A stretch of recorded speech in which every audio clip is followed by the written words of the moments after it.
guys, Demon here. Children loves hearing scary stories, so once in a while you should indulge them in one. This was posted by Clinton. Tell me a scary story. Can you tell me another scary story tonight? Another one. Jimmy, you're much too young to hear spooky tales every night.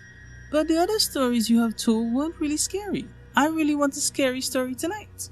Oh really? Okay, you little punk. No pumping the brakes on this one, but no waking me up if you're scared. Deal? Deal. Okay, I think I have a good one. So once there was a woman. She was very lonely. An accident had occurred when she was young and left her skin severely burnt and deformed. All she wanted in life was a love partner and the ability to have a child. She wanted a child more than anything. This story doesn't sound very scary at all.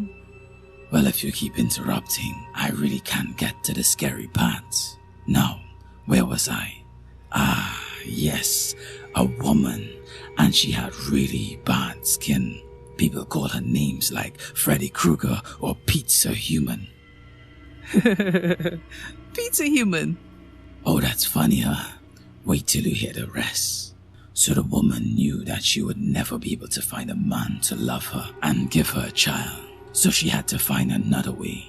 She began going out at night and peering through the neighborhood windows, looking for the perfect child. Then, one fateful night, she glanced through a large window, kind of like the one here in your room, and spotted a perfect little boy. It looked like my window? Yes, perhaps it was your window. And so that night she managed to get the window open, quietly snuck in to grab the boy. Let's call him Jimmy. I don't want to hear the story now. I don't want... Oh no, we're getting to the scary part. So she went to grab little Jimmy, but then she heard the doorknob turn. It was the boy's mother, so she quickly ran and hid in the closet. As she peered through the small crack in the closet and saw the mother lovingly tucking the small child in, she began to feel enraged. It just wasn't fair that this woman was able to enjoy what she always coveted in life. So what happened? So the mother couldn't control her anger any longer. She lunged from the closet and began attacking the mother. She managed to grab the lamp off the nightstand and began bashing the mother repeatedly until her final breath. She then swooped little Jimmy out of bed and brought him back home with her. And they lived happily ever after. Mom, that was too scary. What if the woman comes through my window at night? Honey, it was just a scary story. And I promise that I won't let anyone take you. Okay, Mommy. Next time, instead of a scary story, can you tell me how you got your boo-boos? Can the dead feel pain? Let's read the article posted by an obscurity notice. They discover that bodies can feel everything after death. It caused so much fear around the world. It's hard to describe. Ever since the debate began, people started paying exorbitantly to have the dead exhumed so that they can return them to their homes and to care for the bodies there instead. Most of us were horrified at the decaying and knowing that our dead loved ones had felt every single second were laying there in the box, knowing they will be there for eternity. Serial killers were thrilled that their victims were still suffering. Human rights group campaigned for dignity in death, begging scientists for a more permanent solution. There were protests across the world demanding action for the dead. Some of these protests turned violent. Sadly, funeral homes were targeted and vandalized for what people call their cruelty. In times of high emotion, the human brain stops thinking with logic and looks for someone to blame. The funeral homes were the easiest target. Eventually, they made worldwide laws that made it illegal to bury the dead. Instead, they reasoned it would be better to incinerate the body than leave them to rot and feel every single second of it. After all, fire destroys everything and turns it to harmless ash. Cemeteries were closed down and all the dead exhumed and burnt. Things have started getting back to normal now that a humane solution has been found. I died 7 days ago. My family, true to form, had my body incinerated in a crematorium. At my request, they scattered my ashes into the ocean at my favorite fishing spot. The body feels everything after that. I couldn't scream when the fire strained across my body, causing such excruciating pain. I couldn't tell them they were wrong about cremation while being drunk thousands of times over as each flake of ash that were once my body sinks to the bottom of the ocean floor. I'm so sorry, but humans always think that they know best, always trying to fix a problem but making it worse. The next story shows the regret you can feel when guilt encapsulates someone. This story is by Decorative Gentleman, a guilty man. I didn't kill my wife and gun, Mr. Prescott, I swear. Prescott read my files through with a pair of round framed glasses perched low on his nose. That's all he said half the time. He wasn't much of one for gab. Not like I would have expected a lawyer in an expensive suit. I think that's why I trusted him. He listened, and when he did talk, he sounded smart. Mr. Baldwin, yours is an unfortunate case. I believe you, I truly do, but the jury didn't. I've been over the trial transcripts backwards and forwards, and I just don't see any reason for the appeals court to reverse or redeem your case for a new trial. I flicked the duct tape on one of my sandals with the sole of the other.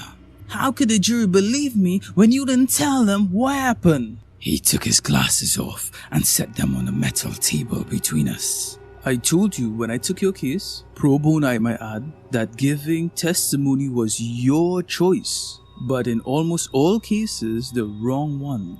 On cross-examination, the prosecutor would have told you, I got life, Mr. Prescott, no parole. How much worse could I've gotten? He straightened his posture as my frustration poured into the space between us. There's something in his face, a slight sparkle in his eyes.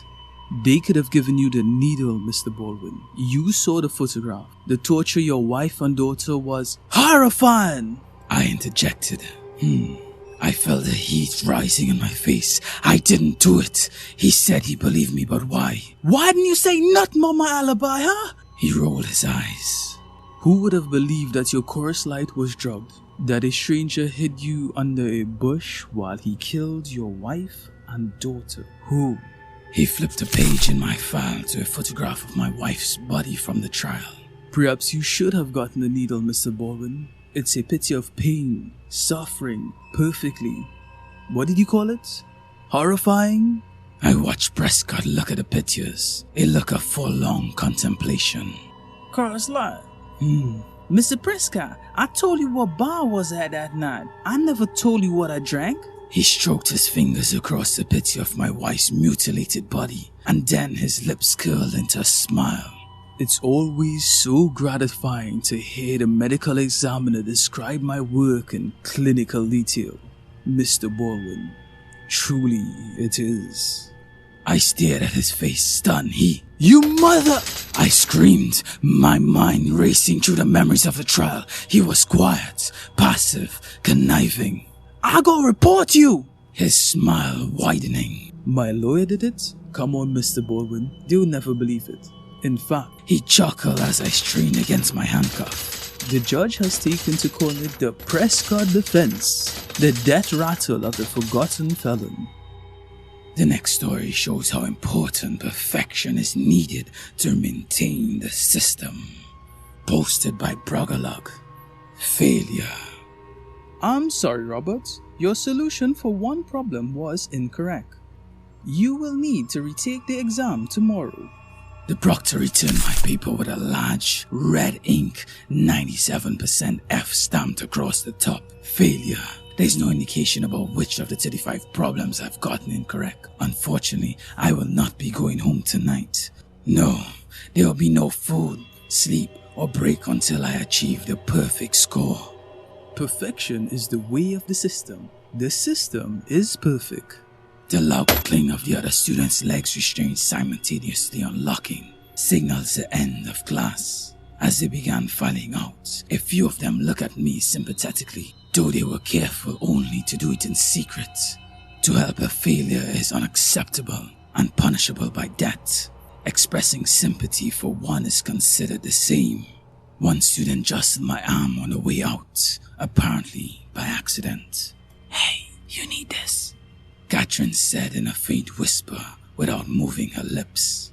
I noticed a small packet of food, just some energy tablets. Really, it's wiggled between my elbows. She risked her life for me again. I know she loved me. I would hope I'll do the same for her. "Thank you," I breathed, but she's already gone. The room was empty now, except for a hovering, mechanized autoproctor making laps around the perimeter. It's here to enforce compliance in the absence of the human proctor. Without compliance, the system fails. The system is perfect. I failed my exams, not knowing the exact nature of my error. I think it has something to do with the parabola graph. Unlike other students, my parents wasn't rich enough to afford the calculator brain implant that others had smuggled into their own children. I had to study at least 10 times harder than the rest of them my entire life simply to achieve the same results. In calculus, it's near impossible to succeed without a calculator. Working aids undermine the system. The system is perfect. My stomach rumbled, my throat dry and parched. Stealthily, I work one of the energy tabs into my mouth. Thankfully, it's full of liquid. Get to work. The autoproctor screeched from the back of the room. I won't look back there. Jimmy is there. Jimmy has failed for over 2 weeks straight. I hear the songs of electric shock being applied. The smell of sizzling flesh filled the room. He didn't even whimper. I think he died several days ago. The mentally weak will be punished and eliminated, or the system fails. The system is perfect. I must pass this test. My eyes rove over and study every aspect of it until I discover one detail that I have missed. I now know how to pass the test. I threw my hands up in triumph. There was a tiny, nearly inaudible clatter near my feet. Violation, eliminate. The autoprompter blurred. Now it's only 10 feet away. Katrin builds. The system sucks. Do you all see the reason why our society is the way it is? No one works hard to gain perfection. The system is perfect. Thank you guys for listening. And remember, have a nightmarish night.